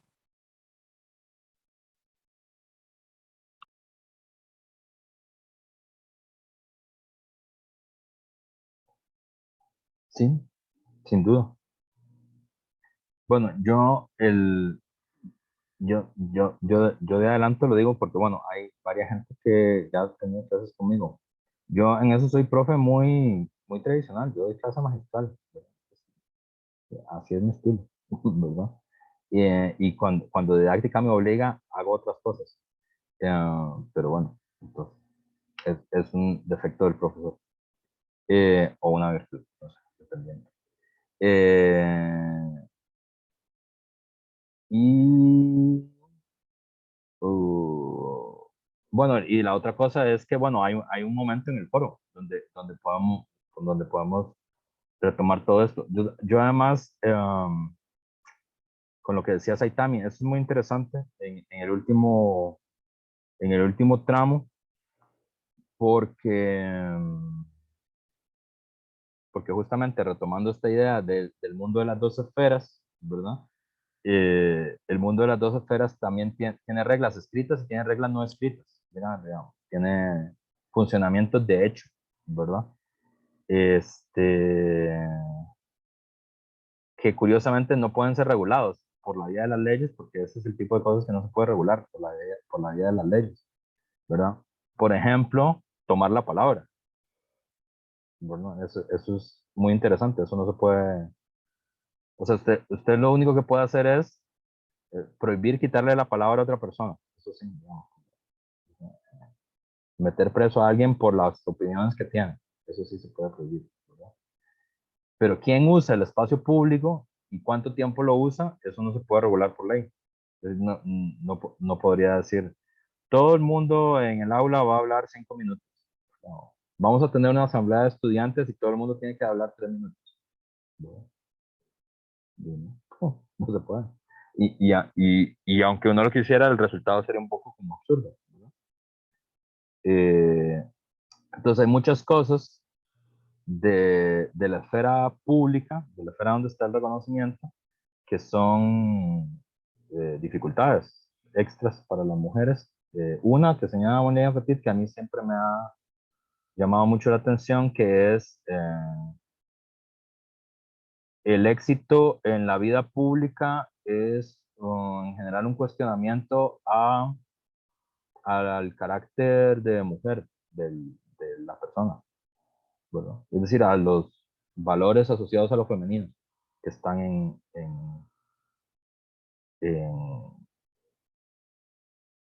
en las mujeres. Por ejemplo, el liderazgo, que es una cosa que normalmente se asocia a los varones, ¿verdad? Cuando es una mujer, entonces no es liderazgo, es que es mandona, ¿verdad? Que es diferente, ¿verdad? Entonces, que los chicos se pongan al frente de algo, un proceso, ¿no? Que se reúnan entre cuatro y haya que hacer algo, cualquier cosa, una caja o un proyecto. Si los chicos son los que están al frente, ya es liderazgo. Pero si es una chica, entonces es que es mandona, ¿verdad? Porque el liderazgo se ejerce y además sí, implica liderar, implica decirle a la gente, no, usted no va a hacer esto, va a hacer esto otro, esto que usted está haciendo está mal, pues esto otro lo tiene que hacer. Eso es el liderazgo, ¿no? Entonces, o tomar mucho la palabra, por ejemplo, la pública, entonces es parlanchina, ¿no? Hablantina. Hay como una idea que hay un fracaso o una debilidad, ¿verdad? En tanto que mujer, si usted juega un papel muy destacado en ese mundo de lo público, ¿verdad? Y luego las otras cosas, a propósito de lo que decía Saitami, que es muy interesante, creo que el CIEM ha hecho varias conferencias sobre eso. Es una cosa que discutimos poco en la U, que es en la U el mayor lugar de reconocimiento social es una cosa que se llama catedrático, ¿verdad? Que es como lo más top que vos podés llegar en la vida universitaria. Y la inmensa mayoría de catedráticos son varones, pero así, sociológica y abrumadoramente mayoría. Y eso uno podría decir, bueno, pero es por la época, probablemente con el cambio generacional eso sí se vaya cambiando,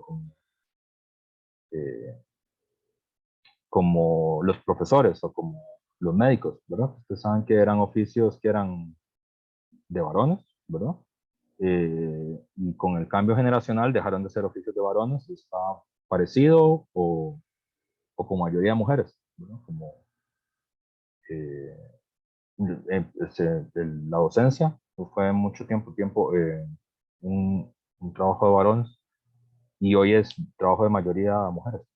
La mayoría de profesores que existen en el país son profesoras, en realidad. Y con la medicina parecido, ¿verdad? La medicina es una cosa como de médicos, de varones nada más, y cada vez está más empatado ahí, ¿verdad? Creo que todavía hay mayoría de varones, pero eso sociológica y empíricamente rápidamente se va a empatar, me parece. Pero entre los académicos universitarios, no.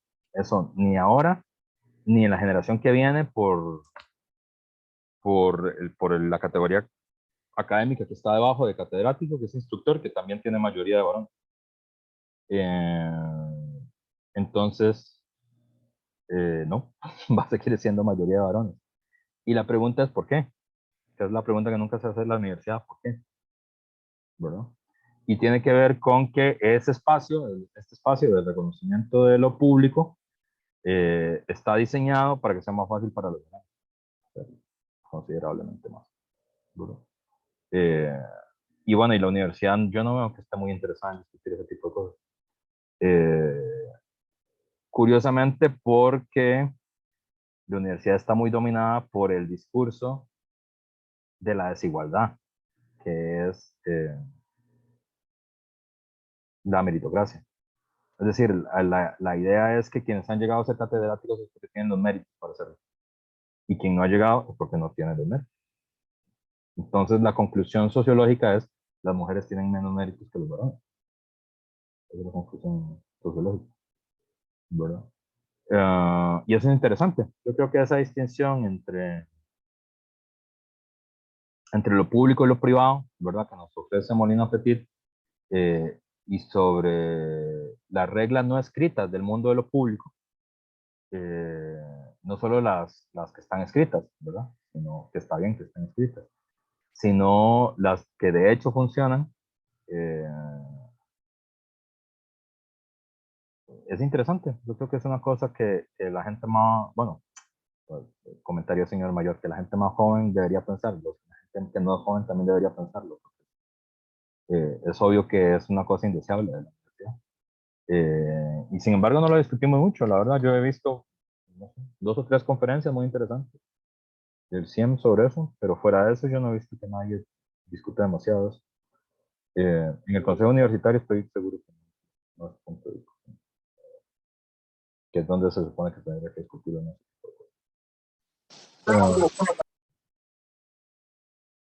¿Ibas a decir algo, Edgar, o no?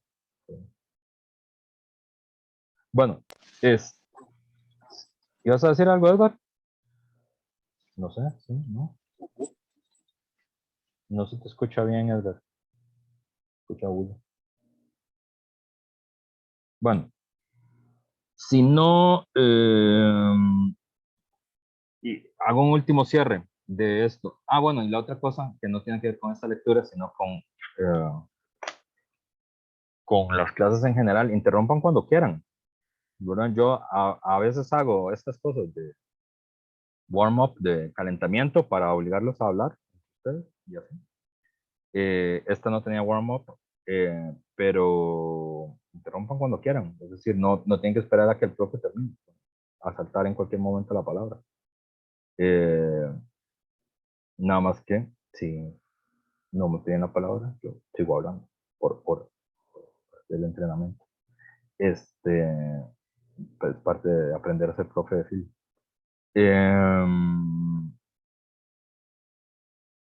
La última cosa, ya para terminar, porque son las 10:43, creo que en el punto de Molina Petit es interesante también que es una distinción clave del mundo de la ilustración, la distinción entre naturaleza y cultura, que es absolutamente clave en Kant en el mundo de la ilustración, es el corazón del mundo de la ilustración, ¿verdad? La capacidad de distinguir entre la naturaleza y la cultura, lo que obviamente hace que una parte muy importante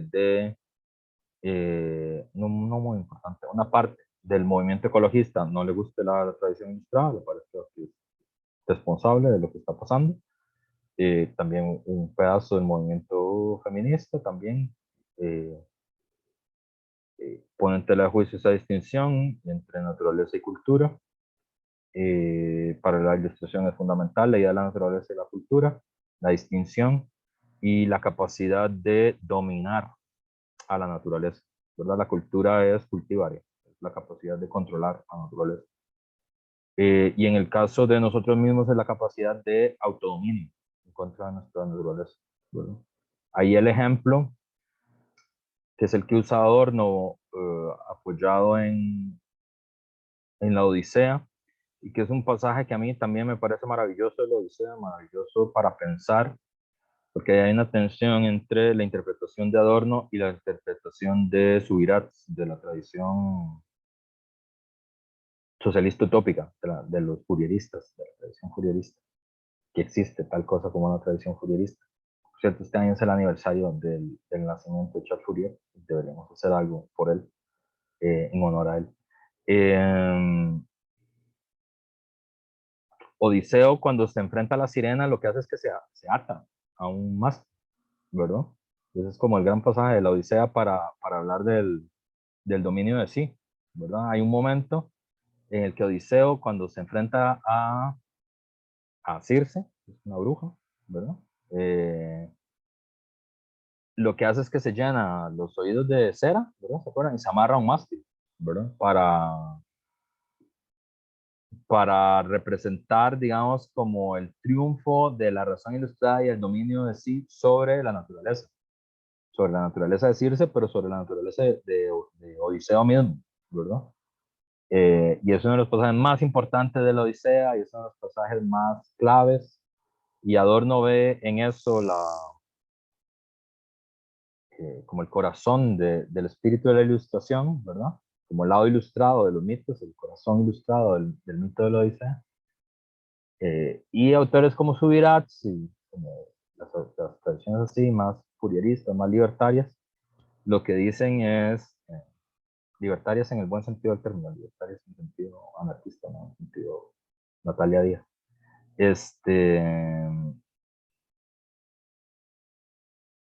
Lo que dicen es chingo de héroe, ¿no?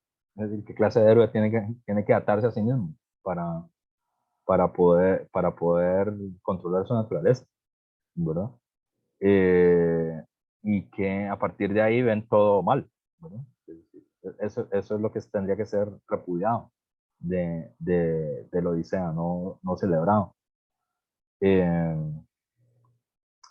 Y justamente en este mundo, ¿verdad? La cultura es la capacidad de dominarse a uno mismo, de dominar su naturaleza, ¿verdad? La naturaleza salvaje, la naturaleza concupiscente, la naturaleza egoísta que nos viene del mundo natural, ¿verdad? Entonces la vida civilizada es eso, ¿verdad? Es poder dominarse a uno mismo, controlarse a uno mismo en sus impulsos naturales. La crítica de Molina Petit, que es una crítica muy interesante, es cómo esa distinción no aplica a las mujeres, ¿verdad? Por lo menos en Rousseau, en Mill y en Bentham, ¿verdad? ¿Por qué? Porque la mujer, digamos, logra, igual que el varón, dominarse a sí mismo, ¿verdad? Que es la idea de la mujer virtuosa del mundo victoriano, ¿verdad? Logra dominarse a sí misma en forma de transformarse en una mujer virtuosa, ¿verdad? Pero esa modestia y esa virtud, que es como habla Rousseau en la Nueva Eloísa, no le quita las marcas de lo natural a las mujeres. Queda marcada por la naturaleza, porque hay una extensión de la distinción entre los sexos que no se borra, ¿verdad? Que tiene que ver con la crianza, con la producción de niños, y con el cuidado de los niños, que se extiende como una característica de la capacidad biológica de tener, ¿verdad? Entonces, digamos, aunque la mujer hace el mismo gesto que el varón en el sentido de ingresar a la cultura a través del dominio de sí mismo, ¿verdad? Que sería lo que los ilustrados consideran que es lo civil, ¿verdad? Lo civilizado, lo cultural, lo ciudadano, ¿verdad? Lo virtuoso. La marca de la naturaleza no se desprende de ella, ¿verdad? Porque queda encerrada en el locus de la casa, y por lo tanto anclada a la producción biológica de niños y a la crianza de los niños, que se considera una extensión de la naturaleza. Esto es como la clave. Y ahí es donde Molina Petit ve la impostación. Ahí está, en eso. Digamos, esa es el prejuicio contumaz, dice ella, de la razón ilustrada. ¿Por qué? Porque, porque, porque digamos, la idea de que hay una serie de características biológicas que es la que determinan eh, la localización cultural de las mujeres, es algo que es anti-ilustrado, es decir, sería contrario a los valores de la ilustración. Como ese ejemplo que pone Rousseau, que es así uno de esos ejemplos absurdos, que es la mujer no es parte de la cultura porque no le cambia la voz, ¿verdad? Y a los varones les cambia la voz. Que eso es muy no ilustrado, ¿verdad? Es decir, es muy una, una toma arbitraria de una característica biológica para justificar una desigualdad en el mundo cultural e institucional, que es un poco lo que hacían los previos a la ilustración, ¿verdad? Es decir, el tipo de justificación con el que Aristóteles defendía la esclavitud, o con el que, no sé, Santo Tomás y San Agustín defendían la superioridad del cristianismo frente a los infieles. Es decir, son justificaciones no ilustradas de, de la vida social. ¿Sí, Saitama? Profe, que de hecho Mary Wollstonecraft le responde a Rousseau, el Emilio de Rousseau, y cuestiona si realmente está haciendo uso de su razón cuando dice que las mujeres forman parte de la naturaleza y por lo tanto no pueden hacer uso de su razón, pero ellas son las responsables del cuidado y la educación de las niñeces. Entonces, al final, si las mujeres no están educadas, y es lo que proponía Mary Wollstonecraft, si las mujeres no están educadas, ¿cómo pueden brindarle una educación correcta a los niños y las niñas? Entonces no tenía ningún sentido que las mujeres no estudiaran y no se prepararan como pretendía pues Rousseau en el Emilio. Sí, efectivamente. Digamos, ese es el filón de Wollstonecraft, que Molina Petit como que agarra ese hilo, ¿no? ¿Verdad? Porque lo que dice es, aquí hay una trampa, obviamente, ¿no? Aquí hay un uso arbitrario de qué parte es la biología, qué parte es la cultura, ¿verdad? Que por cierto, esa frase de Rousseau, a mí lo que me recordó, eso de que es vacilón, ¿verdad? Porque uno sabe que están esos argumentos, pero cuando uno los vuelve a leer, uno dice, mira, ¿cómo eso? Y claro, lo que justifica que las mujeres sean naturaleza es que no les cambia la voz. Viniendo de Rousseau, ¿verdad? Con el respeto que tiene uno por Rousseau, ¿verdad?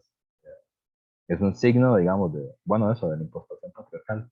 Pero a mí me recordaba, por otro lado, por el argumento, por el lado colonial más bien, como el argumento de Hegel, ¿verdad? Que, digamos, Hegel es un defensor de la colonización como proyecto, ¿verdad? Como proyecto político. ¿Te parece bien la colonización? Como muchos europeos hasta nuestros días, por cierto.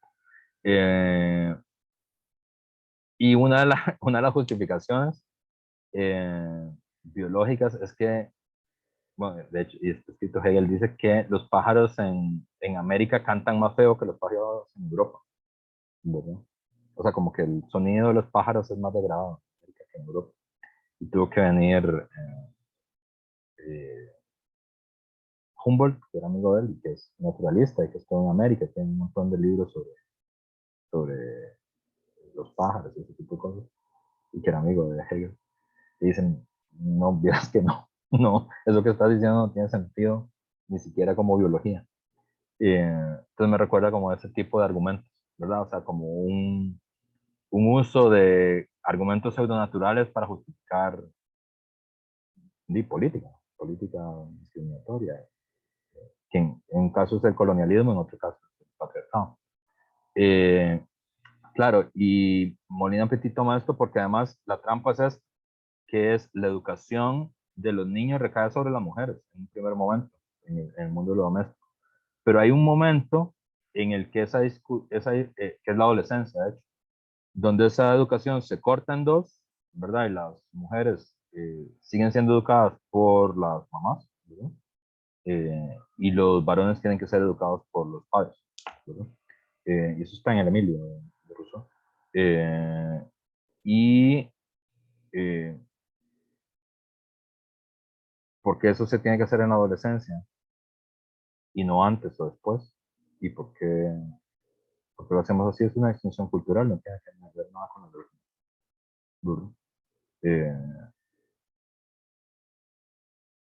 Porque además ya es la adolescencia, es decir, es un momento muy, muy grande de la vida de los seres humanos, que antes vivíamos bastante menos de lo que vivimos ahora. Bueno, esto es Molina Petit, y la otra clase vamos a ir para otro derrotero que es Lyotard. Vamos a ver la cuestión postmoderna, de la que ella también habla. Molina Petit habla ahí sí sobre Lyotard en alguna parte. Pero vamos a ver ya otro raíz, ¿verdad? De esa otra cosa. Bueno, más o menos, porque en filosofía todo está un poco conectado. Pero bueno, ya son las 10:55, viernes, espero que la pasen súper y nos vemos el otro martes. Voy a dejar